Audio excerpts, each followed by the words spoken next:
How to bridge the gap between psychology and architecture. Hi, my name is Marcin Wojciech-Żebrowski, and this is the newest episode of Urbcast, my podcast about urbanism, architecture, cities, and many more.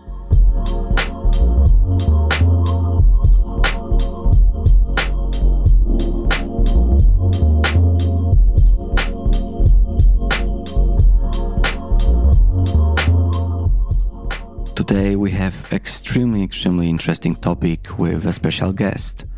We will talk about bridging psychology and architecture and why is it vital for user-centric, inclusive and sustainable design. My guest's experience helps architects integrate psychological principles, foster a deep understanding of how buildings and spaces impact well-being.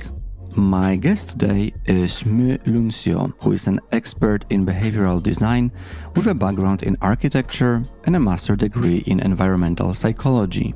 She works as an associate and behavioral design specialist at Danish-based firm GXN, where she integrates psychological insights into architectural design.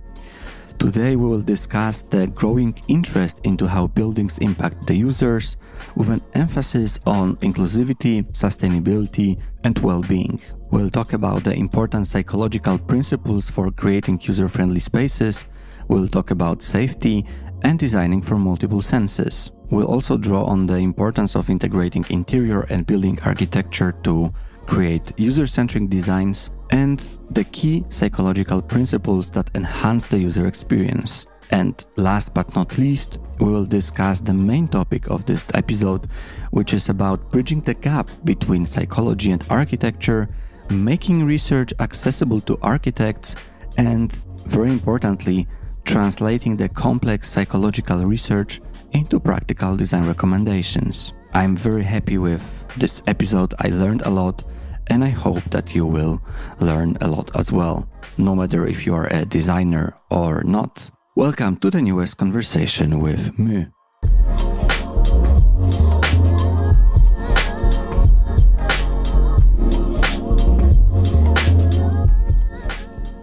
Let me start with saying that I'm so happy to have you here, My. Welcome to Urbcast. Thank you. I'm super happy to be here. We are sitting in this very small, cozy room, yes. recording this podcast, and I think that this is a very good reflection of the topic that we're going to discuss today. I would love to discuss how can we bridge the gap between psychology and architecture, and I think that this is such a brilliant topic.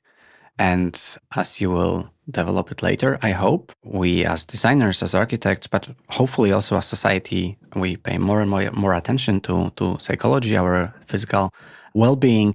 And I think that this is a very important topic to discuss in the midst of challenges that we have as well, and mental health issues, and also how architecture can influence those. But maybe before we start, you could say something more about how you got interested in the topic, in the behavioral design and architecture as well, because it's actually both, right? It's two-in-one package. Two-in-one, yes.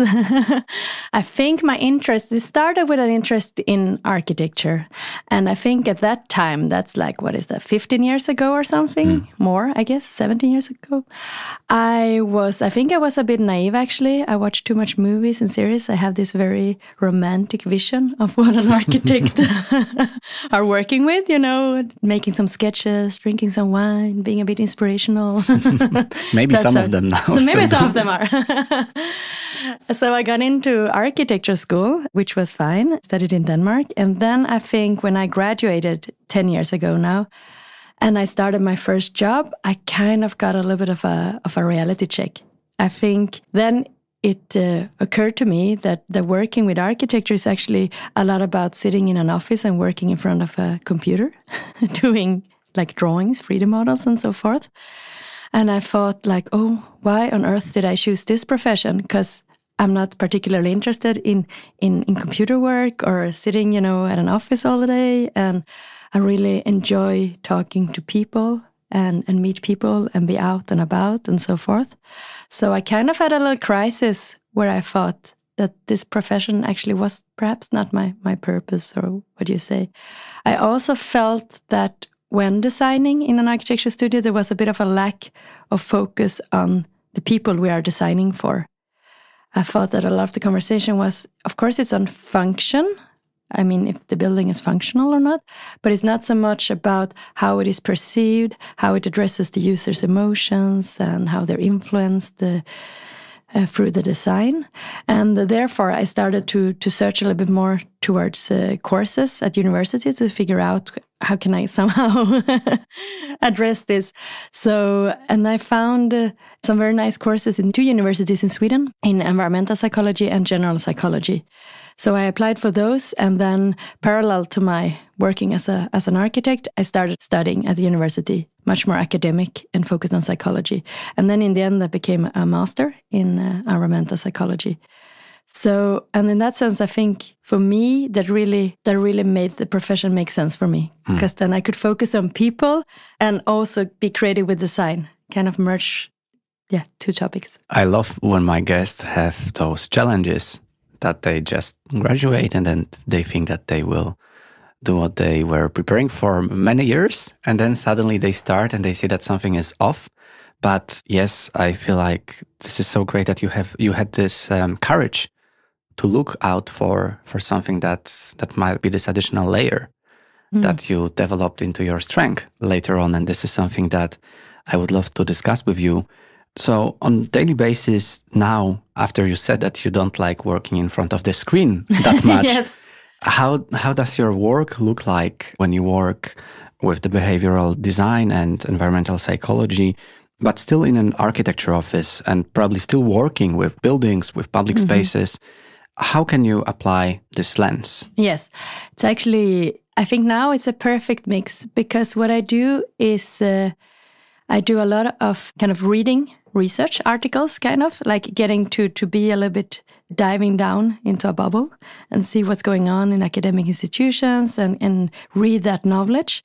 And then the best part is then I can actually take that with me and go over to the architectural teams and start to collaborate together with them. And what I do is actually a lot of the time I have workshops with the architectural team.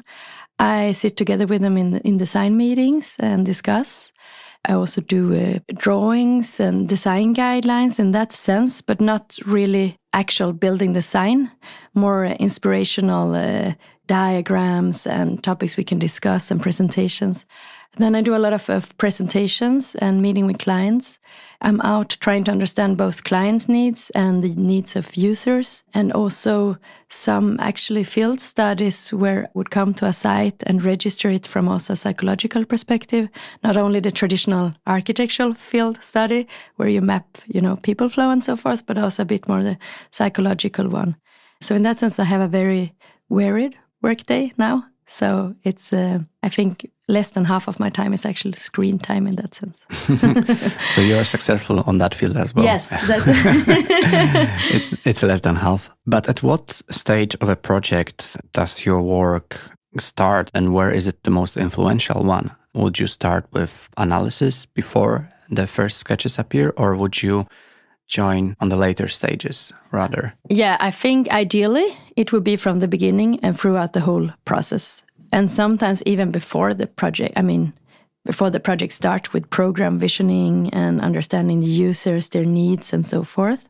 So I think the earlier, the better. But then, of course, there's reality.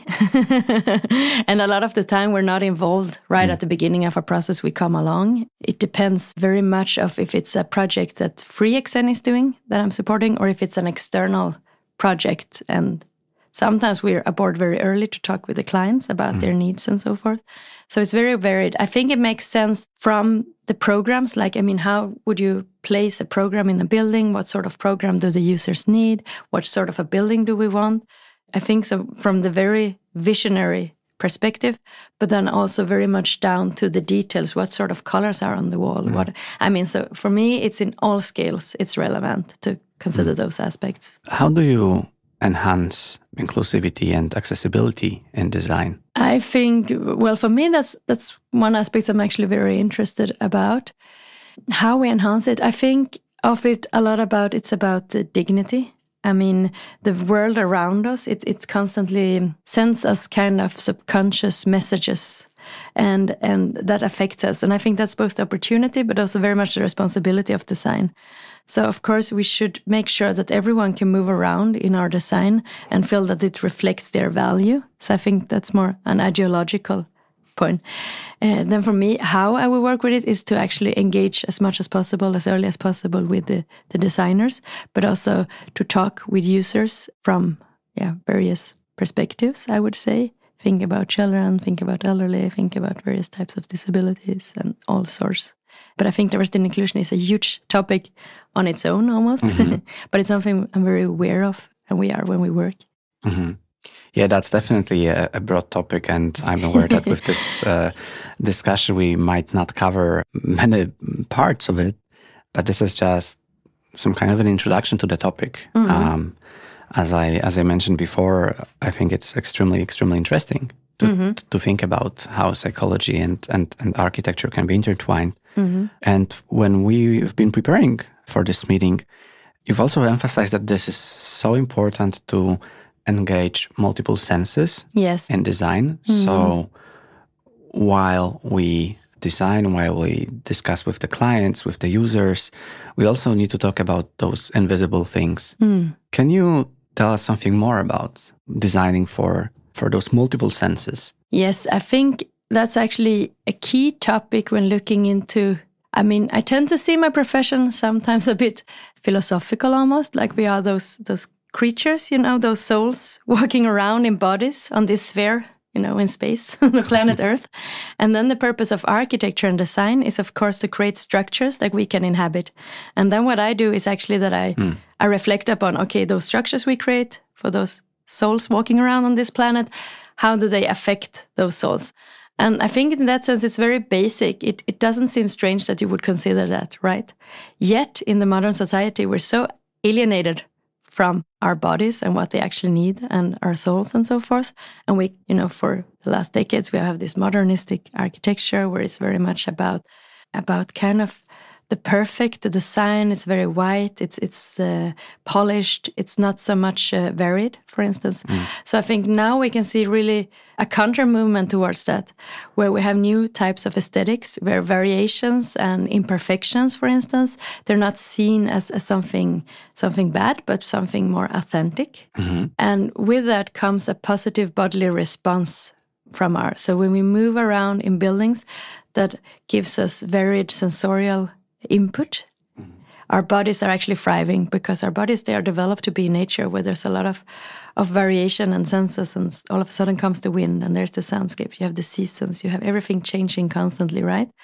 So when our buildings and our designs start to reflect that, when you have, tactile materials, you have soft curves that you can touch with your hands, you have soundscapes that are varied, you have possibility to regulate the light, for instance, we can really start to work with the connection between the bodies and, our senses and the environment, and that affects our whole mood and well-being and feeling.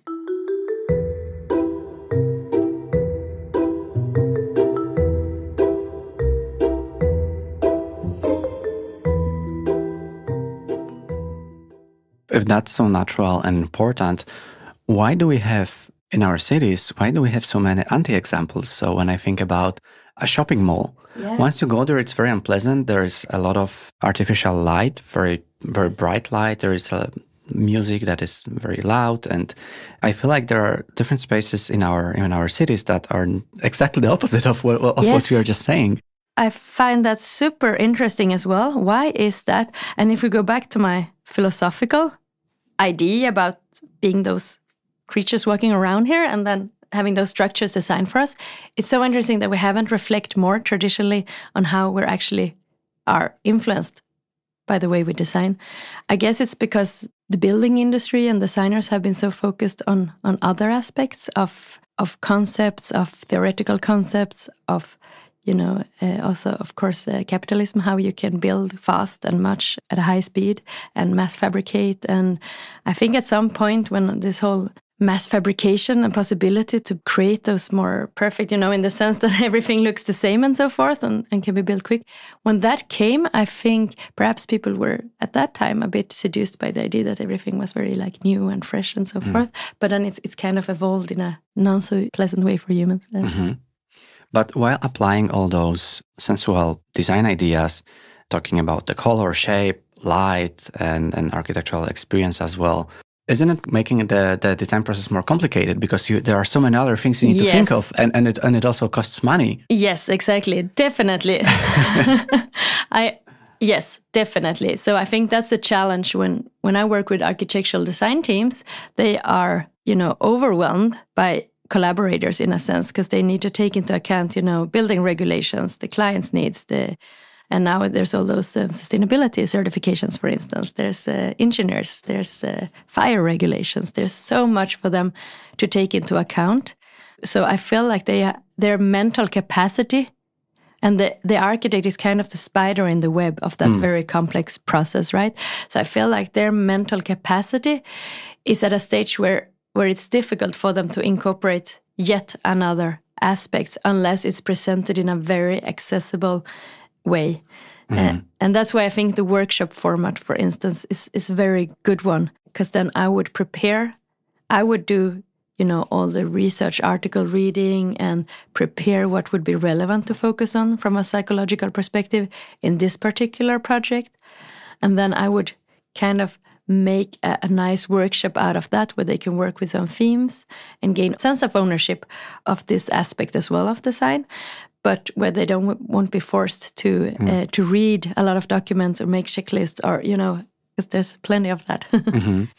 So talking about applying this knowledge in the real world, I'm very curious about how could you've mentioned the workshops and you've also mentioned the research that you are doing, but still I wonder how can you translate those complex psychological ideas and research into practical design recommendations? Because I will be just a bit skeptical and will say that one workshop will not be enough for someone just to suddenly start thinking with those psychology glasses on. No. Okay, I think that's a spot-on question. It is, because that's the whole problem. I think also if you think of the nature of architects and designers, it's a very intuitive-based profession where you work with experience, you're learning while you're doing, you're very focused on like a current challenge you have, and then how you can use architecture and design to solve that challenge, basically. So you very much work with design and architecture as a tool, and it's an iterative process, where you're looping back and forth on different directions and so forth. And on the other hand, you have psychology, which is very traditional academia in many senses, and is typically published in research articles.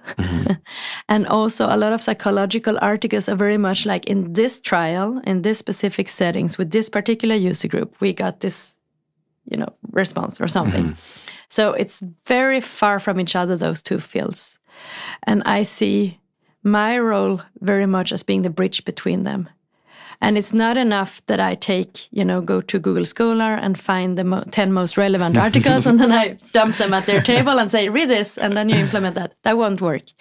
So it's very much, and I think a lot of academias, they are very afraid of trying to make it tangible because they're unsure if it then loses its validity as research, I would say, because it's very difficult to research, to prove something which is about humans and designs and so forth, because how could you make sure that it's the color that influences a person, for instance, or is it, how do you account for all the other factors? And then you need to do it in a laboratory study. And then, so there's a lot of kind of issues in the nature of the two fields. So I think what I'm doing is that I'm working as this bridge, and I give myself some freedom to say I'm working with applied research. Me, myself, I'm not doing research. I keep an eye on what's going on in research institutions, and then I take that knowledge and I make it, and then I look at the project at hand, and it's very difficult. And as you said, it's super complex. So what I feel is like for every project, I don't try to cover it all. I say, for this particular project, we're going to focus on one thing or two things. It might be the journey of children moving through that building. And then that's what we're going to focus on in this project. And then the rest You can say when I work with GXN, now I've been working here some years and they were used to having us from GXN interfering with or working together with them in the design process. So in that sense, they have a lot of knowledge themselves already in how to incorporate this. But then we would have a certain focus. And then that's what you focus on. So then you would have, in that case, a workshop with the focus of children and movement. And then you can have multiple workshops on that. And then I can take research on that topic and make it a little bit more inspirational for the architects to work with. So I guess it's very much about narrowing it down and give yourself some freedom to say. And then I'm also saying, okay, maybe it doesn't get perfect because it is very complex psychology, to make it tangible, it is very complex. So perhaps it's not perfect, but just that we're addressing it through those workshops and are working with it and that the architects are focusing on it is a huge step forward, right? And then we will gain more and more knowledge of what actually works, in a real life setting. I would like to have more people like you working across disciplines. I think that it would help us all if we were kind of thinking about how it is to look from a different perspective. You've mentioned that you apply some knowledge from GXN into GXN. And for those of the listeners who are not familiar with your firm, can you just very briefly describe how it works with applying this knowledge in your company? Yeah, it's always a bit confusing with the GXN, GXN. GXN is kind of a traditional architectural design studio, if you can say that. And then GXN has existed for the last, I think, 15 years or so. And it's an independent design-driven research studio. That's what we call ourselves. I think the key thing with GXN is that we are working with pioneering the building industry, working with innovation. And often we're connected to one of GXN's projects or several at a time. And then it's a bit up to us. I think that's very unique with GXN. And then we can figure out ourselves how we want to address, what topics we want to address and how we want to address it. We have a bit of freedom to work within the projects. And in GXN, we're very multidisciplinary. And some people in GXN, they're more towards research. Others are more kind of designers. Others are just like the bridge, like me, myself. And we work not just with behavioral design, but also circular design and more environmental topics. We have engineers and so forth in-house. But I think the good thing is that we have the freedom. So what I do when I'm working with a project together with GXN is that I will, join the design team and then I will listen to them and see what challenges are they facing and what do I consider the most important to address here from a user perspective, a people perspective. Sometimes because it gets more and more focus on it, the client has a focus they want to address. And we can start working with that. Sometimes because I've been working now for some time together with GXN, they already know some of the knowledge I have and they know that, we want to work with this tool you have or this approach that you have, or we saw your presentation on this, so we would like to address this.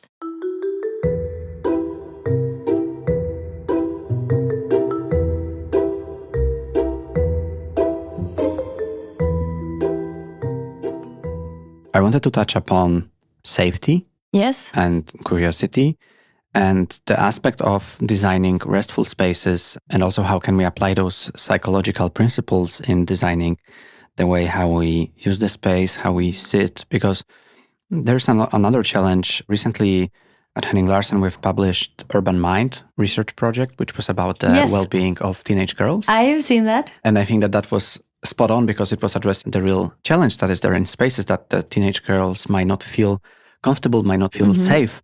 In the public spaces, might not find spaces that basically are fulfilling their needs. And talking about safety in general, how would you approach the challenge of safety and how we use the space with applying the behavioral design and psychological design rules? I think safety is a very important topic today. And I think also it's actually a topic that is highlighted a lot in urban planning as it is. But often you think about safety in terms of like traffic and so forth, and also lighting, that you feel safe in a space. Of course, there should be safety for instance, teenage girls, that they feel like they can hang out without being exposed, that the activities are addressed for them and their needs and so forth. I also think from an environmental psychology perspective, though, that it might be a challenge that we are focusing so much on safety that sometimes we kind of forget the aspect of exploration and mystery. And those two are kind of contracting each other, but both of them are needed to create a space that are pleasant and interesting for us. So I think, for instance, if you have a plaza which is very safe, you can sit here, there is light, there is so forth, there's always a little bit of a risk that it gets a bit, I'm not sure if boring is the right word, but a bit too similar to everything else, there's not much to explore. And I think that's a challenge in urban planning, modern urban planning, that some of the spaces we create, they are not truly interesting because they lack an aspect of mystery and exploration and richness. So if you think in urban planning, often when people are visiting cities around the world, you always go to the old towns. That's normally the areas where people find a lot of interest, right? And I think from a environmental psychology perspective, that is because there you have the more meandering pathway, you have the, perhaps the very narrow alley, you have the details, the street lamps, they might have some ornaments on them, all sorts of things to explore, a richness in the facades, you have variation and so forth, and a scale that is much more related to the human scale. While in a lot of new city planning, I think there's a lot of focus on safety, but it also gets a bit boring because then you have straight roads, you have a bench where you can sit, you have some lights, but you don't have much to explore. You kind of lack the richness. And sometimes I think you want to be a bit intrigued. Sometimes you want to walk at a meandering pathway where you can't see what's around the corner. So I think there's a very delicate balance in addressing safety, but also not forget our urge to explore and to have some bit of curiosity when we move around in the cities, for instance. The balance is a good word, because let's consider a park which is dark in the night, but we would like people to use it and feel safe. So then we put a lot of lighting around, but it might be the light that is too bright. So it basically kills the mood and the atmosphere of the park, or wakes up all the animals and so on. So definitely I think that there are many angles and many different things to think of, and trying to compromise in a way and balance is the attitude here.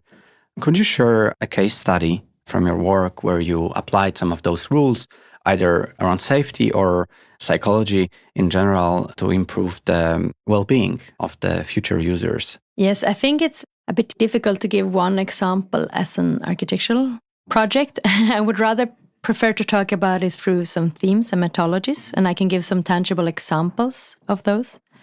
So when we look at behavioral design, I think there's several aspects where you would look at it. And that goes for every project, no matter how small, how big. So we would look at it from an individual perspective and saying, what does an individual need here? Then we would look at it from a more social perspective, like what type of social interactions do we want here? What sort of connections and interactions, will go on between the people moving around here? And then we have the larger scale, which is more the cultural and the societal, where what types of associations and meaning does this project have? How do people attach to it in a broader sense? So if I give you some examples of those and how we work with those aspects, I think that might make more sense. So for instance, if we look into the individual, that is very much about the right type of, to understand the core needs, and those will change a lot. So if you think of yourself, if you're coming to work a sunny Friday afternoon, or you will be like happy, and then you will want to meet a certain type of workplace, for instance, or you would visit a certain place in the city. And contrary, if it's a rainy Monday morning, you have a pimple on your forehead, you feel like you want to hide something, you will want a completely other type of setting. So the aspects of the individual is very much to give everyone that is influenced by our design some sort of agency and choice to what type of setting and atmosphere they're exposed to, and possibilities to regulate a bit themselves. And then out of that, there is, of course, a lot of research of what is good for the individual. So often we talk about nature, for instance, and biophilia, and that is good for us. But actually, when you look into it even deeper, it's not like nature is not just nature. So, for instance, if you have a user group that suffers from severe PTSD or severe burnout, for instance, there are studies showing that it might be too much for them with plants or flowers. That might be overwhelming. I know this a little bit myself when I had my first baby. And I sat in the couch and I told the father of the baby, we have to throw out our pottery plants. Because I can't handle anything more in our house, having a demand, needing my nurturing. Because I thought all of a sudden those pot plants didn't feel restorative to me anymore. They felt like something I need to water and take care of, and And in that sense, so for instance, biophilia for someone that suffers from severe burnout, that might mean actually stones, like a Zen garden with stones, or touching a stone or something that does not require any nurturing. And then when that person starts to heal, they can start interacting with plants, and then you can add flowers. And even in some cases, the color of the flower matters, because some people, for instance, see red flowers as a bit more violent.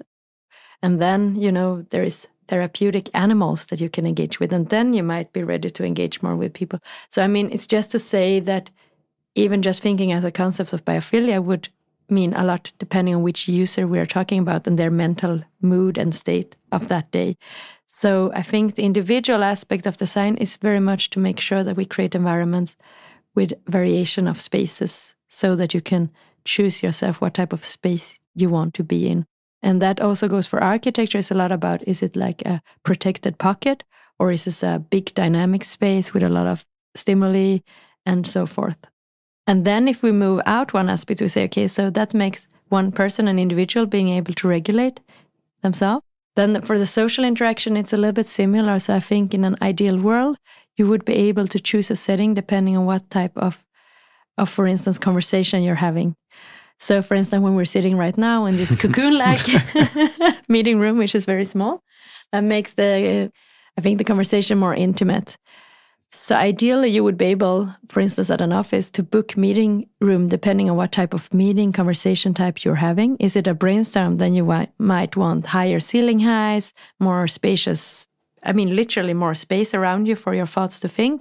While if it's more a confidential, intimate conversation, you might want a smaller room, and you might also want perhaps darker colors, more dim light, and so forth. So, and it also goes that you should be able to choose between outdoor settings.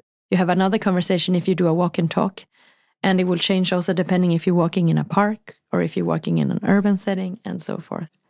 So the tangible aspects there is also again about variation, but being able, so if you have a project, to determine what sort of social interactions do we want and how can we support that through providing kind of a palette of atmospheres and settings that can support all different types of interactions. Last one is more about understanding place attachment and how people are in large, if you zoom out in a society, how they are connected to places and spaces. So that could be, if we're working with that could be, for instance, doing some master planning or a transformation of an existing area. And then to actually talk to users and understand which existing qualities are they attached to. What are people attached to in the area?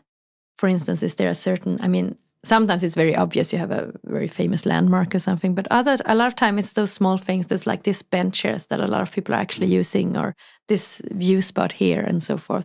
And then you can start doing master planning by connecting, enforcing the connections between those, make sure that, okay, those are sacred places, we're not going to touch them, we're going to make them perhaps better and so forth, but we're not touching them, kind of sacred hearts, and then we can start building connections around and so forth. So I'm not sure if it was specific enough. It's that sort of things we're working with, and at different scales. Yes, and typologies. You definitely mentioned some aspects. You didn't name drop the projects, but no. but at least you said something more about how you approach those. And I think that this is also very helpful.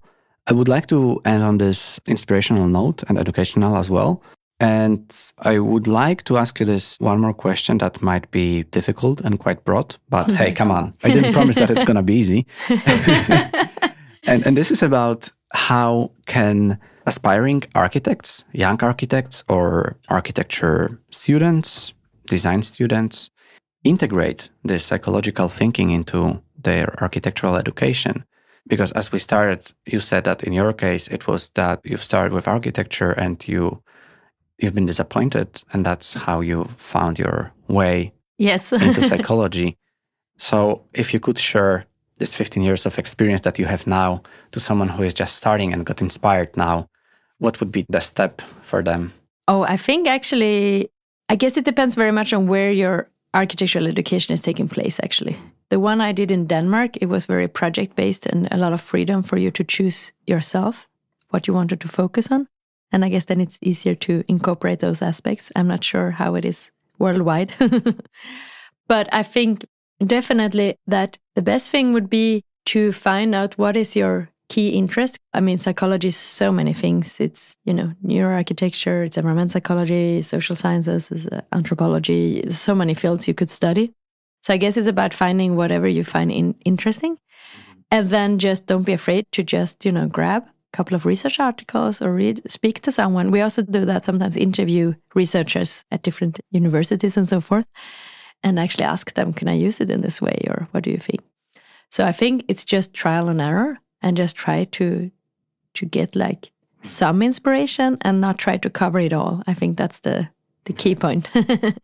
So perhaps if you're interested in color, maybe that's what you're studying in one project, like the perception of color and that how that influenced the perception of a space. And then focus on that and see what you can find of research on that. And then just try it out and try to merge the two. Yeah, I would say it's about not being afraid of just try it, but don't try to cover it all.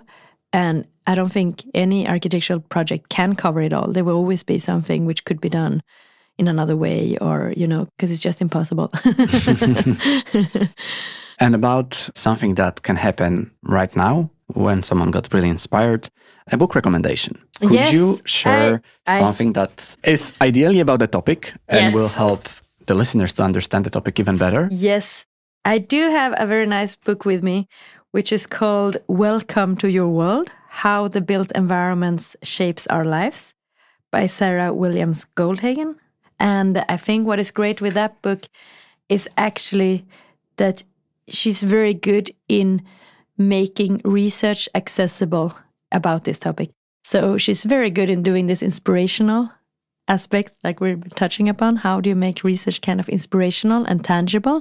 And I think she's doing a marvelous job in this book of creating and sparking an interest and explain it in a way that actually wants you to start working with those topics and so forth. I think that's a very, very nice book to start with. So perhaps that's the recommendation for students to read that and find your favorite interest. Exactly. To start with the book, I will add it in the episode's description. And I will share anything else you find relevant. If you see any other interesting sources, I can also share them. Yes. As we couldn't, of course, cover it all in such a short episode, but I really want to thank you, My, for joining. Thank you so much. It was a pleasure. Thank you. Thank you for listening to the newest episode with My Lunsjö, that specializes in behavioral design and psychology and implementing psychology into architecture as well. She's a part of GXN and GXN here in Copenhagen, and that was such a huge pleasure to learn from her. If you would like to get to know something more, please reach out to me, and also to me. I'm happy to connect you with me. And remember to check the book recommendation. Thank you, and talk to you soon.